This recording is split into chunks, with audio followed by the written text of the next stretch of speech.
let's continue talking about logic.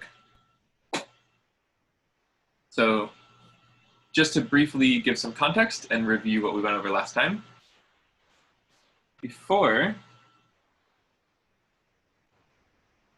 we defined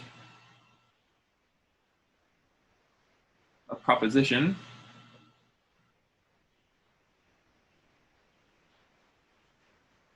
to be basically a statement of fact, which is true or false.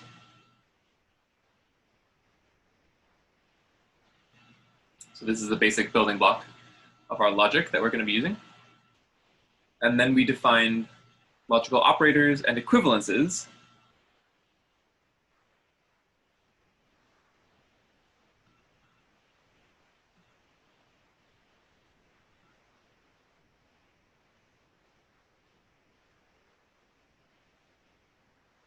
which are essentially ways of building more complicated propositions and then comparing propositions to each other.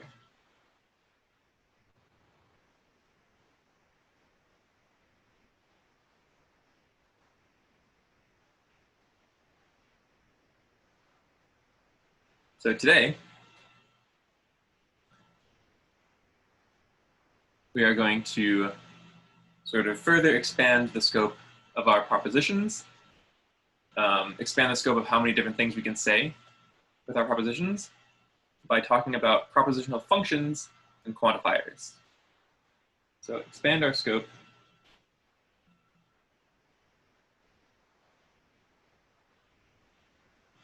with propositional functions and quantifiers.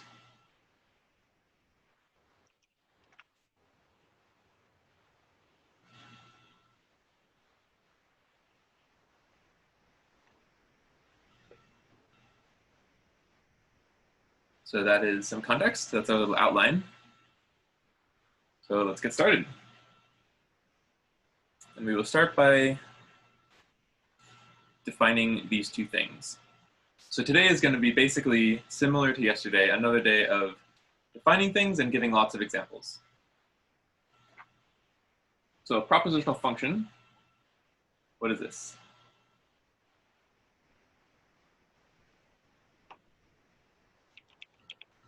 Is basically a proposition that depends on a variable.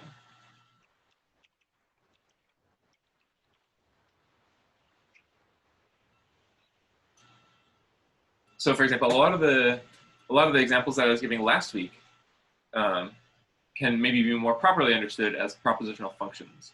So for example,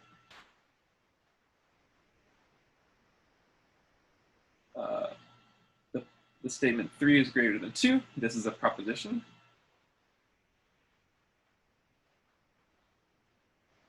And in fact, it is true. On the other hand, if you say something like x is greater than 2, this is a propositional function.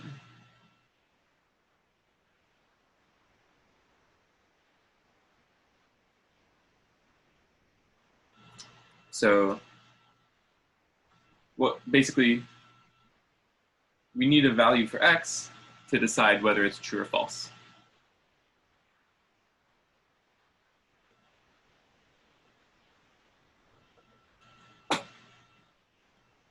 So just a quick note for technical purposes, I got a little pop-up from Zoom saying that my connection is unstable. So please feel free to let me know if I'm not speaking loud enough or whatever. But also if my internet is bad, please let me know in the chat. And it's not clear if I can do anything about it in the moment, but if it becomes a problem, then it's something that I will definitely look into. But as far as my screen, it looks like it's going okay so far. So I'm gonna keep going. Right, so just to say that again, remember a proposition, cool. A proposition is basically a statement that we can decide is true or false. A propositional function maybe by itself is not true or false, but has some variables that once you choose values for these variables, then it can be true or false. So again, denote them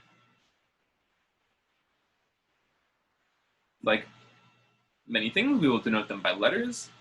And since they're sorts of, we're calling them propositional functions, they're some kind of function because they take a variable or they take a value. So we'll use, the standard function notation. Maybe I'll write that down even.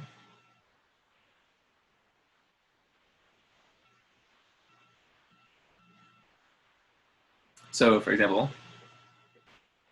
if we let p of x, so this is what I mean by function notation, writing something like p parentheses x, be the statement x greater than 2, then p of 0 is false, but p of 3 is true, for example. So we have this function that for different values of our variable can take on different truth values.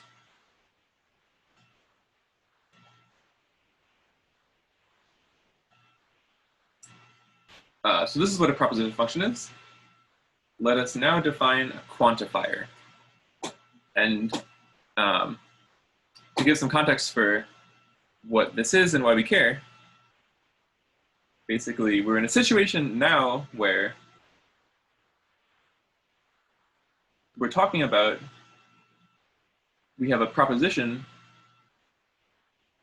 for each element in some domain.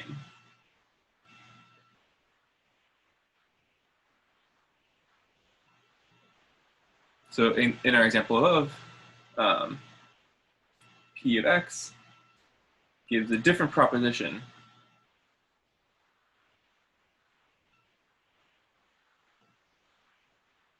for each, say real number x. So we have this big family of propositions, and we want to talk about them all at the same time.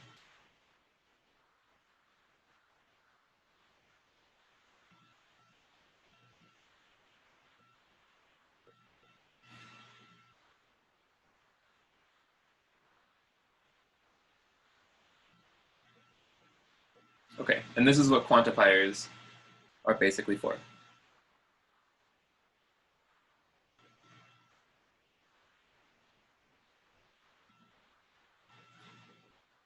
This is done by quantifiers.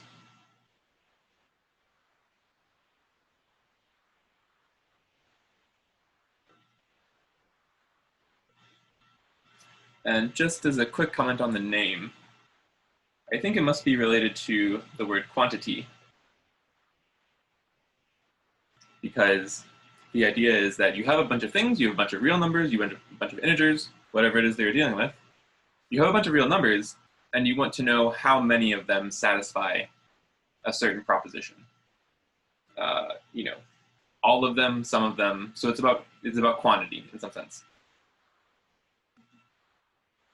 And there are 3 important ones that we're going to go over.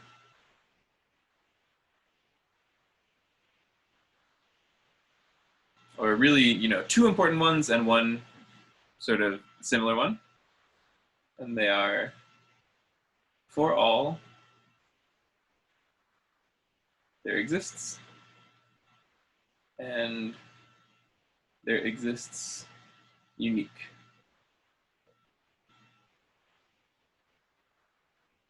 So in the sense that I was just talking about, this is sort of all, this one is sort of some, and this one is 1. You can interpret them in that way. But okay, let's go through them in a little more detail. We'll say all of that. So,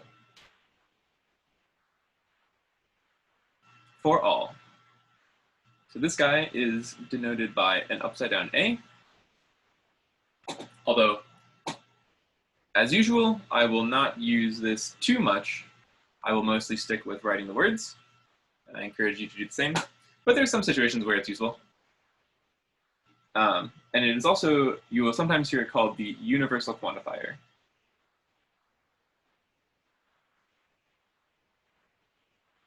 Because it is talking about, all things is kind of universal. So it means, well, I mean, as with most of these things, it means basically what it sounds like. It means something is true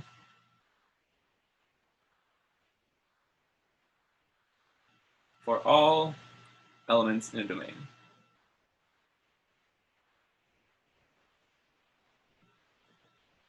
And it occurs to me that in case these words are not perfectly clear to anyone, maybe we'll get more precise about that at some point. But for now, just think of like all numbers in a certain set of numbers. For example, like all real numbers or all integers. The point is that there's some set of values that you can take, and you're specifying which set that is. So let's give an example. For all real numbers x, x is greater than 3. So this is a proposition, and it consists of a quantifier, a domain, and a propositional function.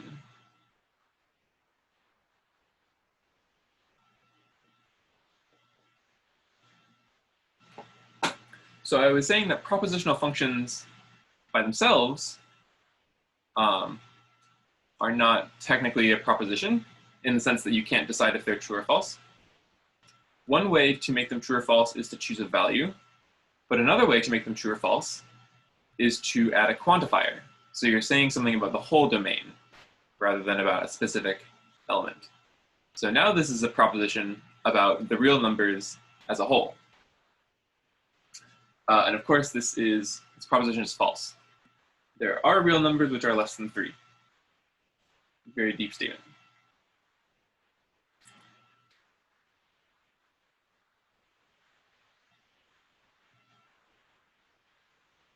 So another thing, let's give another example, and I want to, again, give a little bit of a warning that there are many ways to write these things.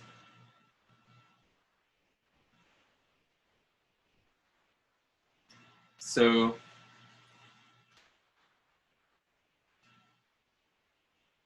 you should feel comfortable writing them in various different ways. And you should basically, I keep saying that these things mean basically what they mean in English, with some slight exceptions. So you should try to trust your understanding of English and use the words for what they're for. But it's good to be able to have these categories in your head and be able to take something and put it in one of these categories. So let me write this example down real quick, and then I'll get back to this question. So here's another example. For every real number x, we have x squared greater than or equal to 0. So this has exactly the same structure. You have your quantifier, your domain, and your propositional function. But notice that we use different words here, but it means the same thing. For all real numbers, for every real number, there's many different ways of writing it. And also, my impression is that this kind of thing sometimes trips up students, in the sense that when you're just beginning to learn to write proofs and to write arguments, you can get tripped up with, precisely what words to insert which places. And again, I encourage you to use them the way they're meant to be used, but these are just English words. I mean, they're being used in the normal way. But again, as you get more practice, you'll get used to what kind of, what kind of things people commonly say in math. So a question, basically propositional functions can be combined with quantifiers to make propositions. Exactly. So this thing is a propositional function. So by itself, it's not a proposition that's true or false. But when you add this quantifier,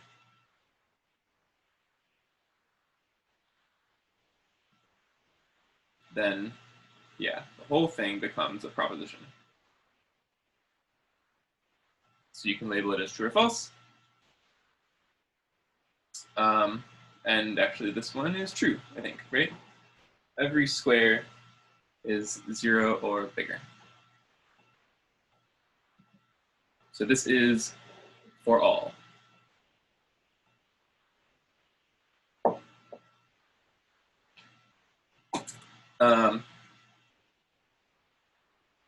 And you may also see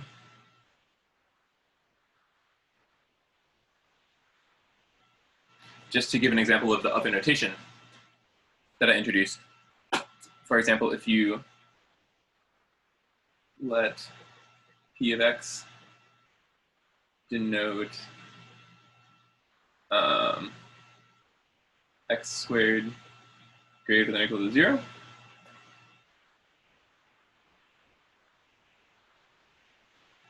then the above proposition, by which I mean this guy, we can rewrite that as for all x, p of x. So this is a much more compact notation, which is nice, although it can be, this is the kind of thing that will be convenient to use when you're dealing explicitly with logic and quantifiers, but will become quite, I don't recommend using it when you're arguing about number theory or anything like that. But you'll see me use it.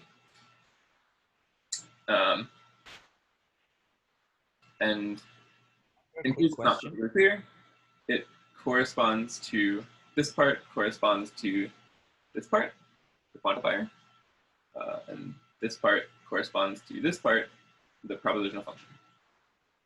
So it's basically just a much more compact way of saying that.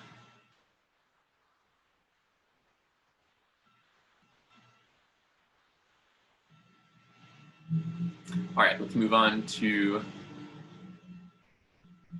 yes.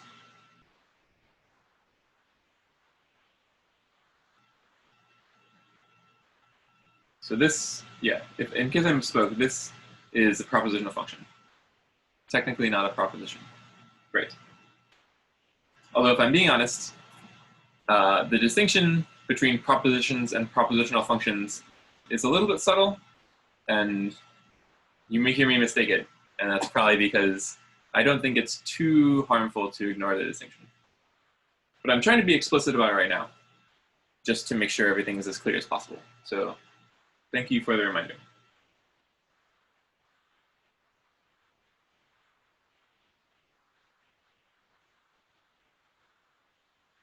Okay, let's move on to the second one, which exists. So again, this one is kind of what it sounds like, or let me introduce the notation first. This is written with a backwards E, if you're looking for this same style as the upside down A.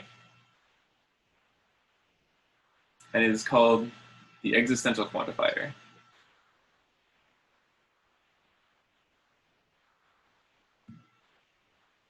For more obvious reasons, because it's about existence. So it means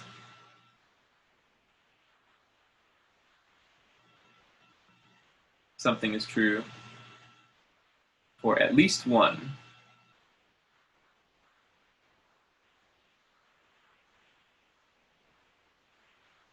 element in some domain.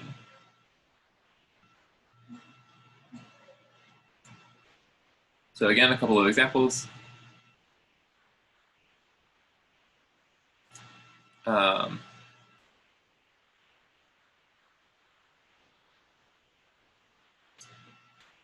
There exists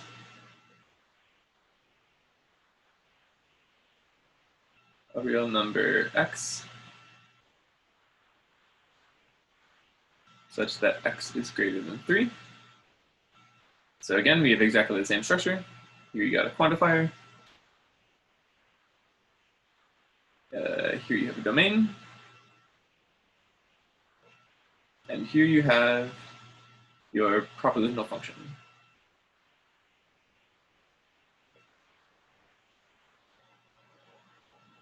And this, I believe, is true.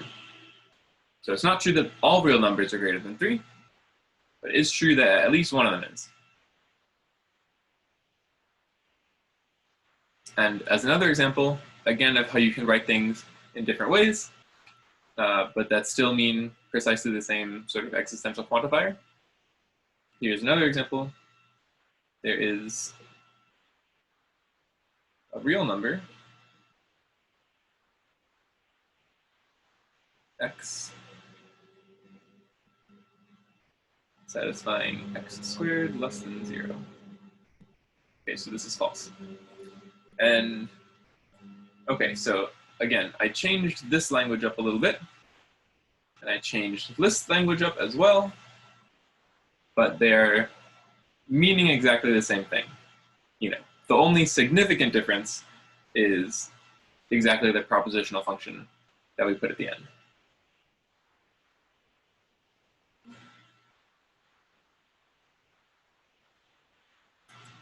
And finally, exists unique.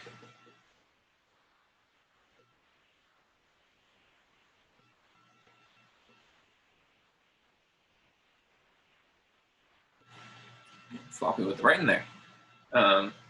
So this thing is denoted by exists exclamation point.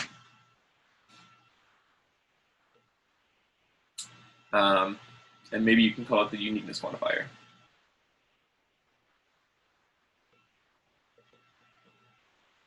Again, for obvious reasons. Okay, and again, this means essentially what it sounds like.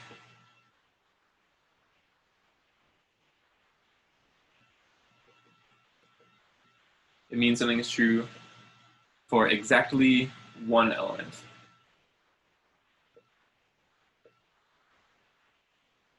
In your domain.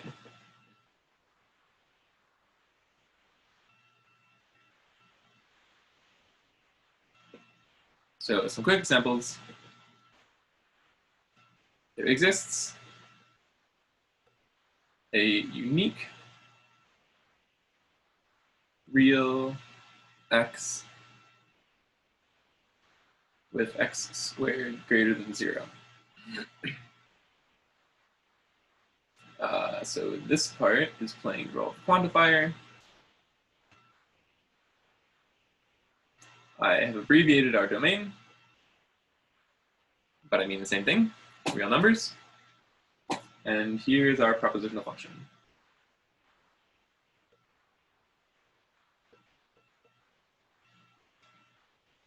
And let's see, what is this? True or false? This is false, I think, because there are many, many real numbers whose square is greater than 0. There's more than one. So it is not unique. But what about there is a unique real x with x squared equal to 0. This is true, because the only thing that squares to 0 is 0.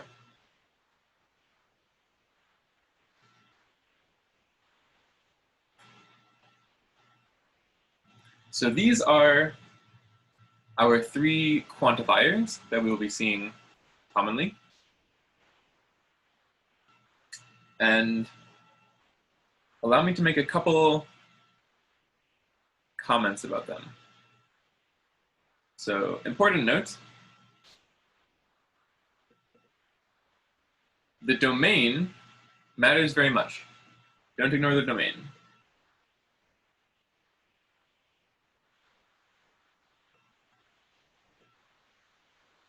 So a quantifier needs a propositional function, but it also needs a domain, and whether it turns out true or false depends very much on the domain. So for example,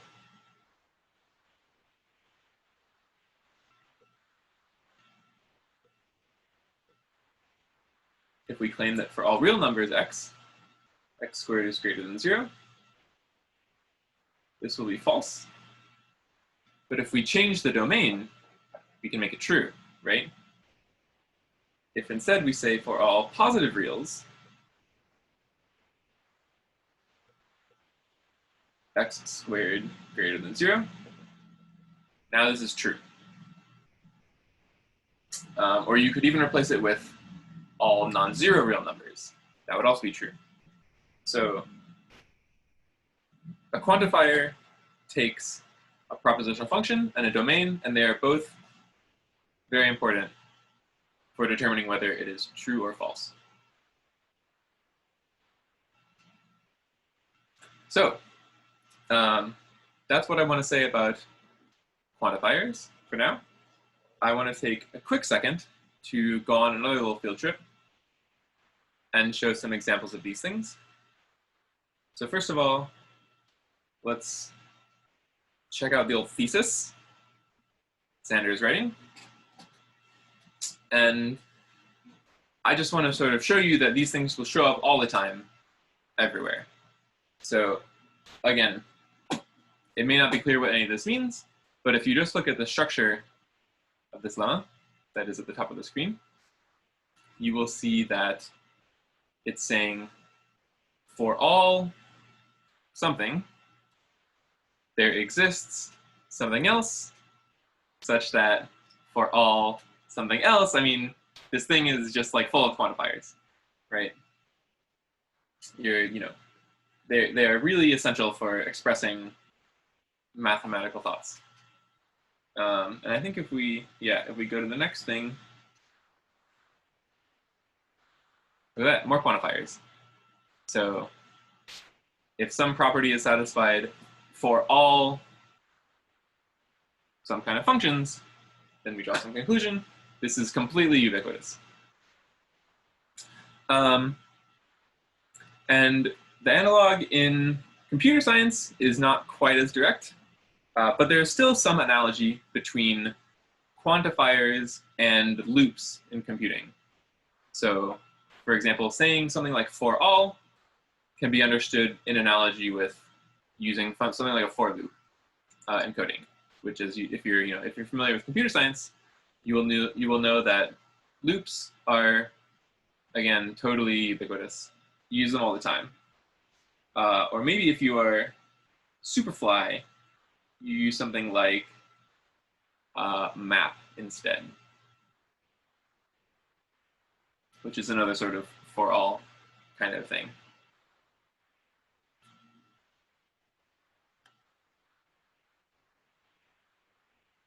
But let's leave it there and come back for more on quantifiers in a second.